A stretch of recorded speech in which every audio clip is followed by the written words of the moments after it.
So till now we have seen reciprocating pumps and what were the problems in that. The main problem is it has discontinuous flows and it has fluctuations in the flow rate, the delivery flow rate.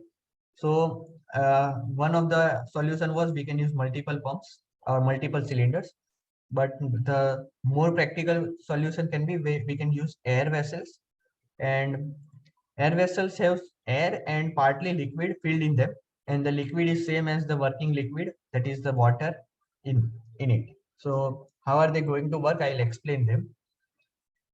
So they provide or take extra discharges. So in the delivery side, wherever we have the delivery side, so let's say this is the delivery side from where the pump was there. This was the cylinder. So in the delivery side, very close to the delivery wall, we put some cylinder which is partly filled with water. Water is the working fluid over here. That's why, and partly filled with air. So what is this air going to happen? Air is going to have a property of it being compressed. So when the pressure increases suddenly, the water can partly flow over there and partly flow inside the air vessel.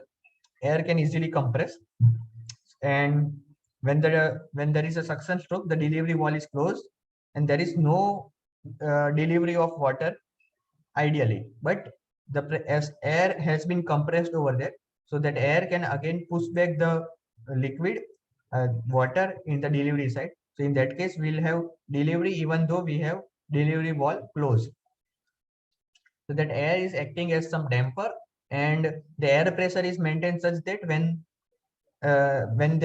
we are having actual delivery, the air pressure is lower than the delivery pressure. So the liquid can enter inside the air vessel, and when we are having a suction stroke and the delivery wall is closed, the air pressure is such that it is higher than the delivery line pressure, and air can push the liquid inside the delivery line.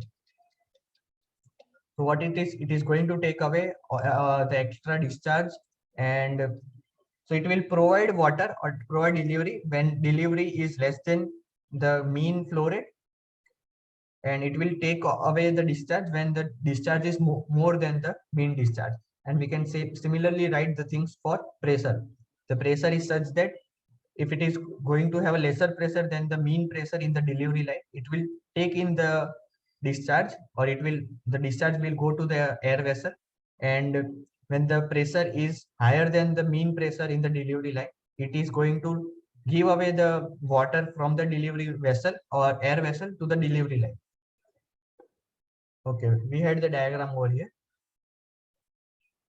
So we can have multiple air vessels, one in the delivery side and one on the suction side. And this is how they will look. We have partly filled them with water and partly with air. And we are using air because of its compressibility nature. So, and there, the air vessels are placed very close to the walls. So we have a delivery wall and it is placed very close to delivery wall. We have suction wall over here and we have placed it very close to the suction wall. But before the suction wall and after the delivery wall.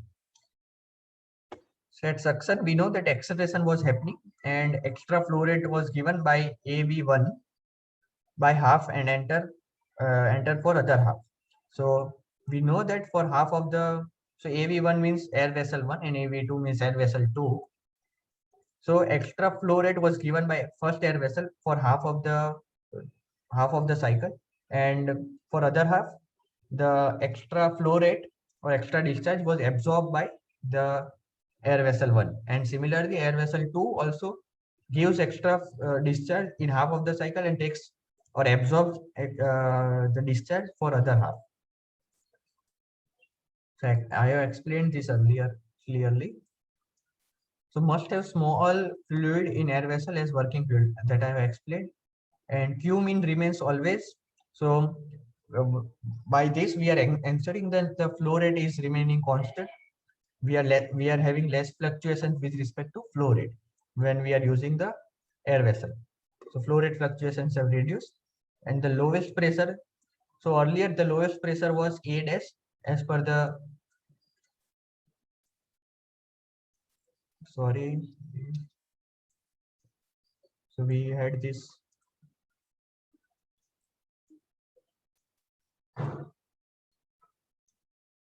These were the frictional changes, the parabolas. I'm not very good at drawing using mouse.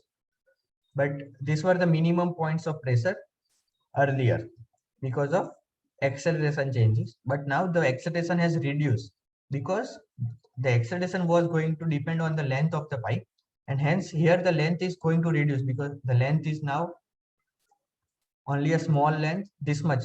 This is the only length in which the fluid will accelerate. Over here, the discharge is maintained constant because of the air vessel, and similarly, discharge is constant for delivery line because of air vessel. So the acceleration and deceleration of fluid is going to happen in very small length, and hence the acceleration head is going to reduce. Now the acceleration has reduced, so lowest pressure has increased. The lowest pressure, which I explained just right now, we had a lowest pressure at A dash point. So the lowest pressure has increased since the acceleration head has reduced, and hence the cavitation problems will reduce. And let's see this thing. So in acceleration formula, there is length of pipe, and that length of pipe is from wall to tank. So that length has changed from wall to air vessel right now. So earlier it was from wall to tank. Now it is from wall to air vessel only.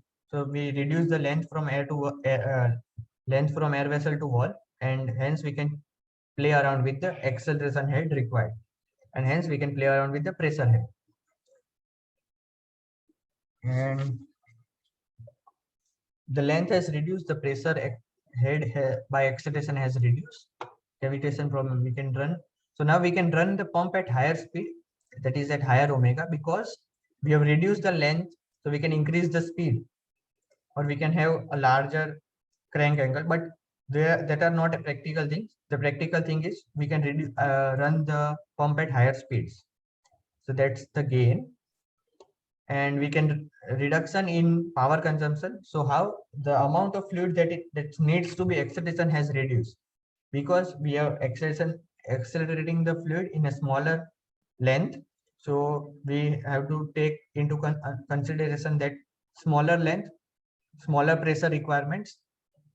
So we need to do less work. Less work means less power consumption, and because of that we have reduced the frictional losses, because earlier the acceleration was causing friction also, and now since the acceleration length in the delivery side and the suction side has reduced, so we are reducing the frictional losses also. And we'll see about the mathematical formulation of how the pressure head and deliveries or discharge is going to change with the air vessel in the next video.